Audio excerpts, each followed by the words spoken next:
I'm Miss Zoe Reyes, 21 years old. I call myself a writer, for now. I have an older brother. His name is Mr. Axel Reyes, 30 years old. He works at a big company after graduating from college.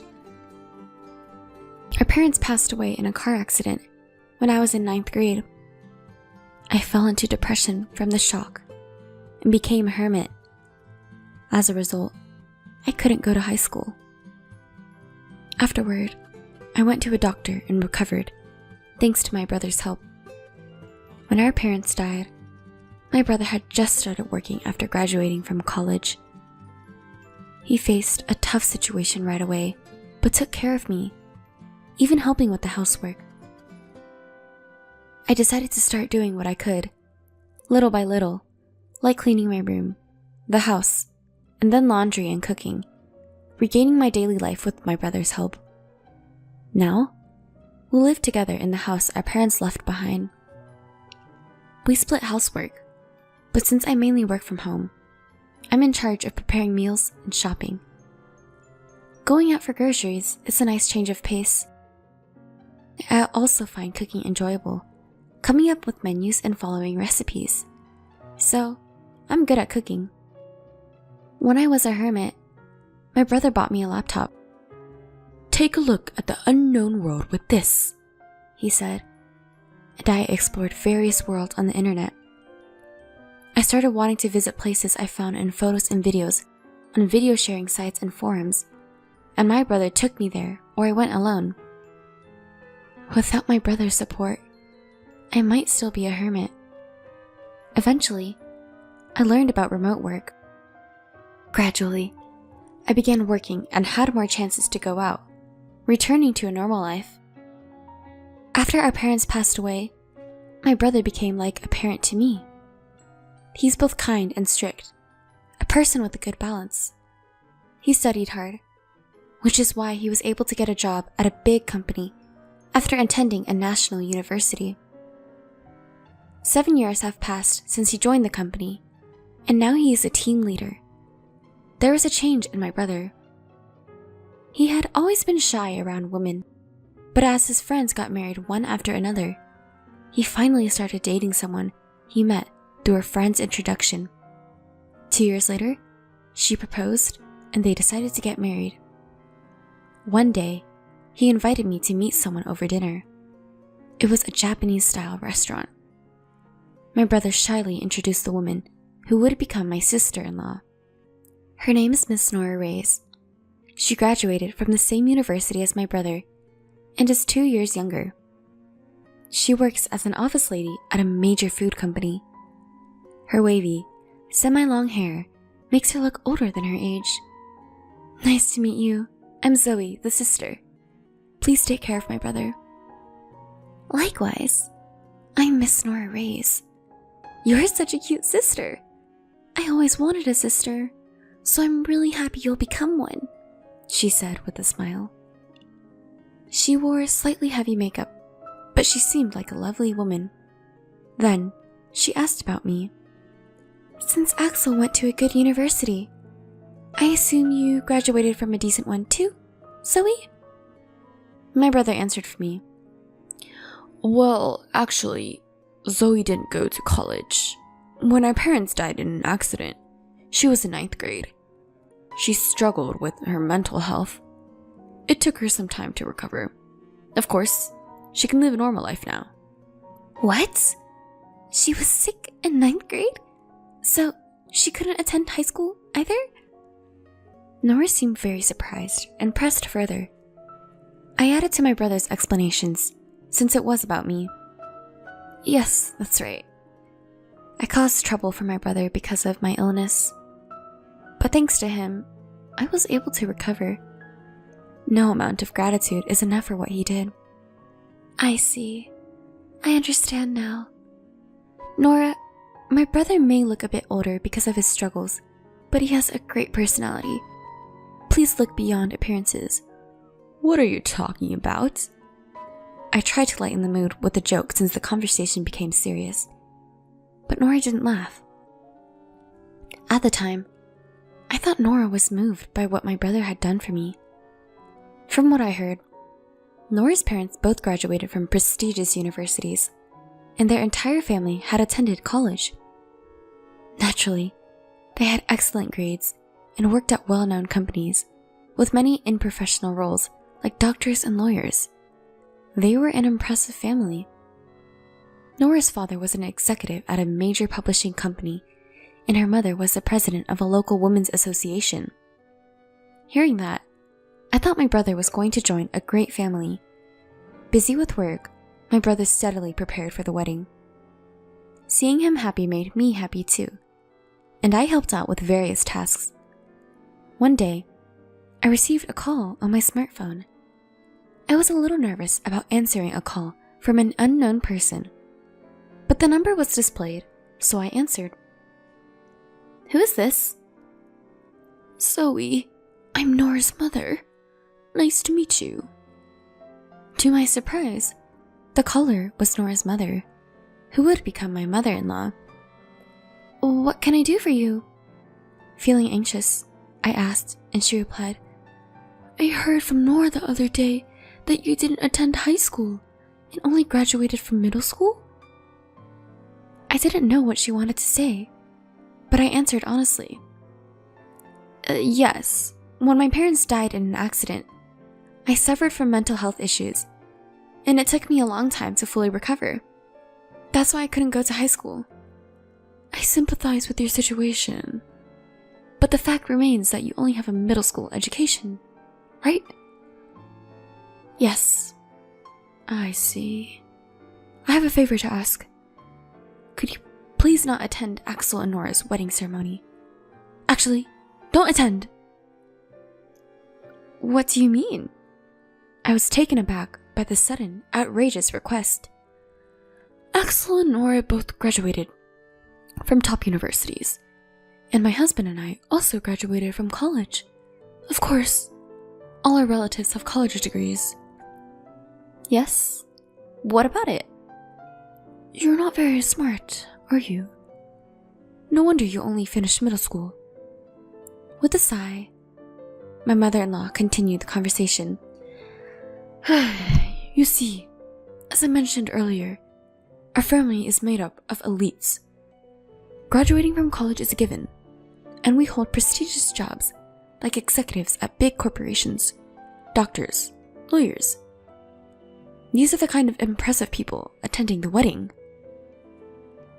I began to understand what she was getting at. "So, we don't want you, a middle school graduate, at such an event. Actually, we'd rather you not come." "But I'm the sister of the groom and his only family. I can't just not attend." "Please don't come anyway. How could we introduce you, a middle school graduate, to our relatives without feeling embarrassed? Do you understand? Anyway, I've told you our wishes." How rude. After hanging up, I trembled with anger. The parents on the other side disliked me because of my middle school education, as they were too concerned with appearances and reputation. At least, I never thought of my life as embarrassing, and I believed that I didn't deserve to be looked down upon by others. But what if my presence made my brother unhappy? If I stepped back, my brother could have a happy marriage and a future beyond that. I've caused him a lot of trouble, so I want him to be happy, no matter what. I can't be the one to ruin that. But I also couldn't stand being dismissed. My thoughts were all jumbled up. I talked to my brother about the situation. He said, "Don't worry. You're my sister, my only family. Feel free to attend my wedding. I'll protect you, no matter what." "But if I cause trouble for you, I don't mind not attending." "There's no way you'll cause trouble. Zoe, you're my one and only sister. If I can't protect my sister, what kind of brother would I be?" "Thank you, brother." Encouraged by his words, I decided to attend the wedding. And on the day of the wedding, at the family introduction, when my uncle introduced me as our family representative, my sister-in-law's parents looked at me with disdain. My brother seemed to notice their attitude. At the reception, the seats for the bride and groom's families were at the back, facing the main table. I wondered if there might not be a seat prepared for me, but there was. As I sat down, I felt piercing stares. Sure enough, my mother-in-law was looking at me. She marched over to me and said, "Why are you here? I told you not to come because you'd be a disgrace to our family, didn't I?" "I am his real sister. There's no reason for me not to attend," I strongly replied, and she snapped back. "For a middle school graduate, you sure are insolent. Just remember this." Leaving those harsh words behind, my mother-in-law walked away. Soon, the bride and groom entered the room. Seeing my brother in a different atmosphere than usual, I couldn't help but smile. Nora was beautifully dressed and sparkling. As soon as the mediator finished speaking, my mother-in-law suddenly stood up and talked to the MC. Then, she grabbed the microphone and started speaking loudly. "Our family has all graduated from college and hold respectable jobs. I believe that Axel is a suitable person for our family. But there is one issue." She took a breath and continued. "It is his middle school graduate sister. She is an incredibly embarrassing presence in our family. We would like to ask the groom to sever ties with her. If he can't, we cannot allow this marriage." There was a commotion in the room, but my mother-in-law ignored it and turned to my brother. "Axel, can you swear to do that here? Swear to cut ties with this embarrassing middle school graduate sister and become a part of our excellent family." As if it were obvious, both the bride and father-in-law nodded.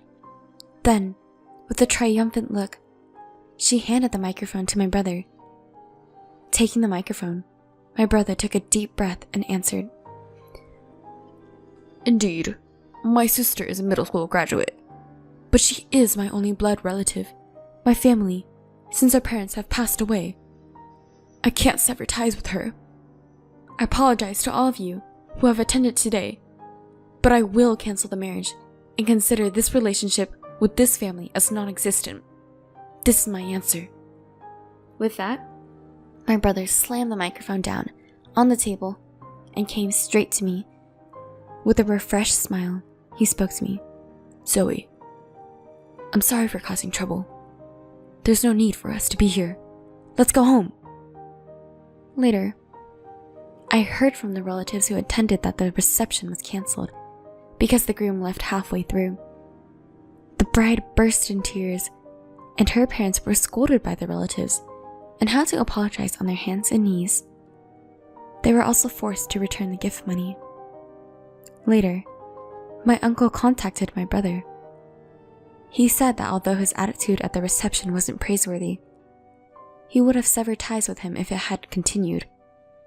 He also offered to pay a suitable amount of consolation money and have the bride's side bear all the expenses for the ceremony, but my brother refused. He conveyed that he wanted a sincere apology for his sister rather than a monetary solution. After a while, a meeting was arranged at our home for post-settlement discussions. I made up my mind to show my former in-laws a thing or two. At the meeting, my ex-sister-in-law and her parents, a total of 3 people, came. They handed my brother some money as a gift, an inconvenience fee, and apologized for the rudeness at the reception. But it didn't feel like a sincere apology. There was a sense of reluctance. As for my ex-mother-in-law, she said things like, "We should have investigated more thoroughly. If we had, this wouldn't have happened," showing no sign of remorse. My ex-father-in-law also continued, "Axel should have told us about his sister in detail from the beginning. Then we wouldn't have ended up unhappy." Anger welled up inside me, and I carried out my prepared plan. "Ex-father-in-law, well, you're not really my stepfather anymore, but for convenience, I'll call you that. You work at Rainbow Publishing, right?" He glanced at me and said, "Yeah, I do." I'm a director there. What about it? He looked down on me.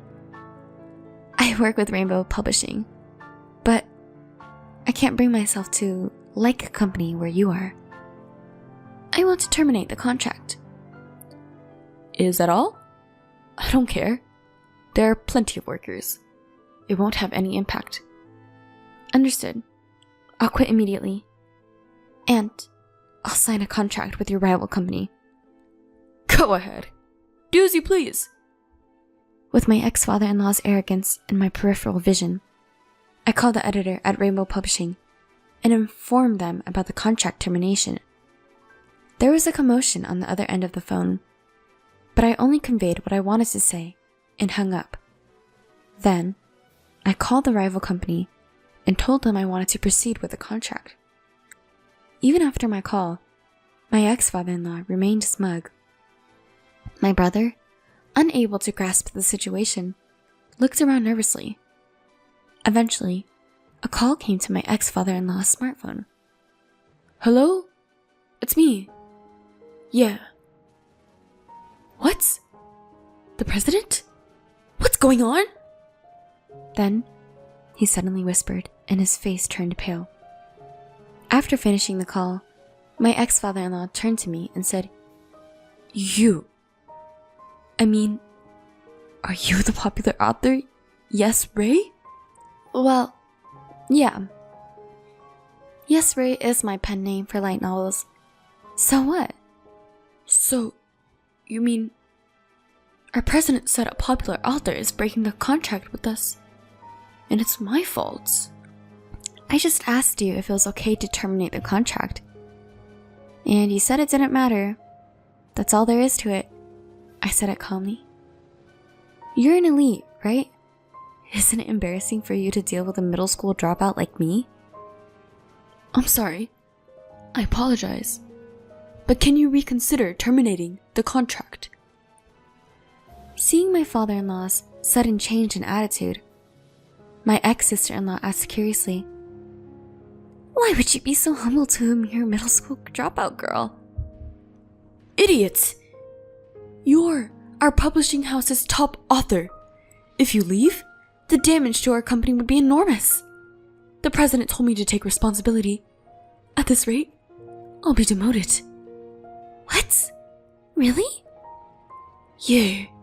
If that happens, it'll be too embarrassing to associate with our relatives. Please, do something. My ex-sister-in-law and her parents were confused and turning against each other. Please, can you reconsider? It's impossible. The matter is settled, so please leave. My brother also sided with me. Then, please leave as requested. My brother and I smiled as we saw the three of them leave our house, shoulders slumped. After the three left, my brother said, "You're a popular author? I didn't know that either." Well, I used a pen name. When I posted a work I wrote last year online, it got good reviews. Rainbow Publishing offered me a contract. I've been making quite a bit of money, I explained proudly. My brother's smile brightened. It had been a long time since I'd seen him smile like that. And so, the broken engagement was resolved. My ex-sister-in-law seemed to be looking for another partner. But no one would approach her since the incident became widely known. She became reclusive and eventually quit her job. My ex-father-in-law, being blamed for my contract termination, was demoted to a regular employee. Unable to endure warehouse work, he resigned. My ex-mother-in-law was harshly criticized by her relatives for her disgraceful behavior at the wedding reception and was no longer recognized by her once proud and accomplished family. It serves them right. My new publisher supported me, and my popular work was turned into a comic. Its popularity rose again, and now there's a talk of an anime adaptation. My brother is burying the memory of the wedding as a dark history and working hard. I'm eagerly waiting for a wonderful person to impair my brother's life. At last, our days have returned to being peaceful. I'm still racking my brain over creating light novels, but I feel that the repetition of these days is happiness. I'm planning to go on a trip with my brother again. Taking our late parents' house with us, who passed away in the accident,